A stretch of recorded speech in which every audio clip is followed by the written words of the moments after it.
This is baby of Apsari. Apsari story ఏంటి? అప్సరీ చక్కగా normal delivery అయింది, 3 days అయింది అప్సరీ. సో ఏంటంటావు సక్సెస్ అంటే హెల్తీ ప్రెగ్నెన్సీ అండ్ సేఫ్ డెలివరీకి? లో లిక్కర్ ఉన్నా సరే మ్యామ్ నాకు చాలా హెల్ప్ చేశారు. ఉమ్మనీళ్ళు తక్కువనంత మాత్రాన అందరికీ సిజేరియన్ అని కాదు, ఫస్ట్ ఇండ్యూస్ చేశాము. చక్కగా తను రెస్పాండ్ అయింది ఇండక్షన్కి నెల నిండిన తర్వాత. సో చాలా ఫాస్ట్గా ప్రోగ్రెస్ డెలివరీ అయిపోయింది. ఇక్కడ ఇంపార్టెంట్ థింగ్ ఏంటంటే ఫ్యామిలీ సపోర్ట్. అసలు వాళ్ళ హస్బెండ్ కానీ కనిపిస్తున్నారు, ఆయన వాళ్ళ హస్బెండ్, వీళ్ళ పేరెంట్స్ వెరీ సపోర్టివ్ ఫ్యామిలీ. ఏం చెప్తే అది ట్రస్ట్ చేశారు. మాకైతే ఇబ్బంది పెట్టలేదు, స్టాఫ్కి కానీ డాక్టర్స్కి కానీ.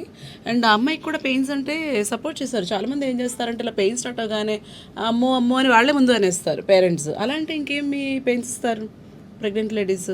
ఆ ఒక్కరోజు కొంచెం టాలరేట్ చేసుకోవాలని చెప్పాలి మీరు అందరూ.